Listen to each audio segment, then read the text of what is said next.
La carpe qui parlait trop. Bonjour les amis, bonjour. Quel beau temps aujourd'hui.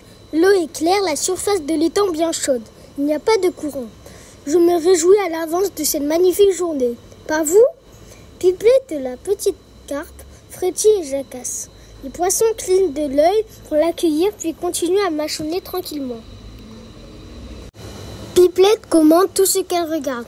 Les roseaux entre lesquels on joue à cache-cache, le sable si doux lorsqu'on se couche dessus. Les autres carpes ne répondent pas.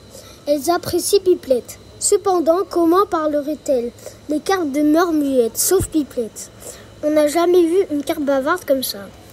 Au fond de leur crâne, elles rient un peu de Pipelette, qui non seulement parle, mais parle beaucoup. Curieuse, Pipelette s'éloigne des carpes, discute des heures avec les grenouilles. Elle aussi très causeuse. Elle passe également de longs après-midi auprès des frères Mallet et Steven, les castors qui construisent des barrages dans le ruisseau. À force de converser, Pipelette finit par connaître beaucoup de gens, beaucoup de choses. Par exemple, elle peut recommander aux grenouilles le meilleur endroit où déposer leurs petits sans être gênés par les courants. Elle indique aux papillons les nénuphars où se reposer. Elle montre aux sauterelles les gens où se dissimuler et aux castors les rives où trouver des écorces.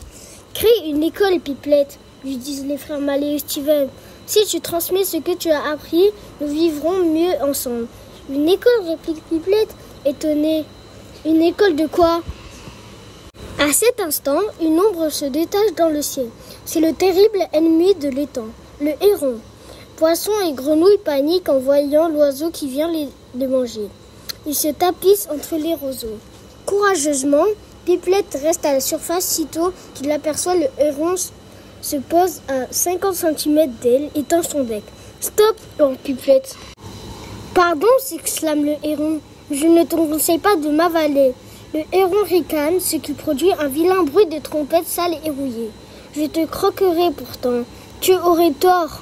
Une fois dans ton ventre, je pourrais te mordre. Je suis terrible, tu sais. » Sans hésiter, le héron saute en l'air, déploie ses ailes, disparaît au loin. Les habitants de l'étang quittent leur cachette et acclament Pipelette, tandis que les carpes battent des nageoires. Les frères Mallet et Steven insistent. Pipelette, enseigne ce que tu sais. Le lendemain, Pipelette ouvre son école, l'école des curieux. Elle décide de l'installer près des nénuphars roses, ce qui permet à certains d'élèves de s'allonger dans l'eau, à d'autres de s'asseoir sur les larges feuilles rondes. Et ses leçons commencent expliquant aux animaux tout ce qu'elle a appris en discutant avec les uns et les autres. Un jour, un épouvantable vacarme retentit au loin. Des lapins essoufflés débarquent en courant vers l'étang. Les hommes détruisent notre pays avec de grosses machines. Videz les lieux tous. Les lapins décampent, le peuple de l'étang s'affole. Pipelette réfléchit. Facile de partir pour des lapins ou des biches, difficile pour des poissons ou des grenouilles coincés dans un étang. 3 silhouettes surgissent sur le bord. Vite, chaque animal se camoufle, sauf Pipelette qui discrètement s'approche des hommes et les espionne. Le grand-père annonce à ses 2 petits-fils. Nous comblerons cet étang avec la terre que nous avons prise là-bas. Cet étang ne nous sert à rien. Pipelette sort la tête de l'eau. Notre étang ne sert pas à rien. Qu'est-ce que c'est? Glapit le grand-père. C'est moi, Pipelette. Le grand-père et ses 2 petits-fils n'en croient pas leurs yeux. Quoi? Une carpe qui parle? Je m'adresse à vous au nom de tous les animaux d'ici et je vous prie de m'écouter. Pipelette entame un grand discours où elle explique l'importance de l'étang qui reçoit les eaux d'alentour. S'il disparaît, il n'y aura plus que de la boue partout. Les hommes ne pourront plus rien faire pousser. Puis elle décrit l'existence des poissons, des grenouilles, des canards, des sauterelles, des roseaux, des nénuphars. Elle réussit si bien à évoquer son paradis que les hommes hochent la tête. Quand Pipelette termine en disant « Croyez-vous que vous seul avez le droit de vivre ?»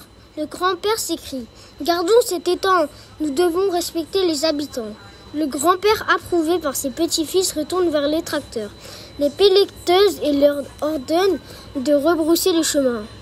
Pipelette, la bavarde, grâce à son éloquence, a sauvé ses amis. Les animaux crient de bonheur en la remerciant. Même les carpes, qui d'ordinaire ne pipent mot, parviennent à articuler « bravo ». Depuis, tout le monde se rend chaque matin à l'école qu'a créée Pipelette, la carpe qui parlait trop.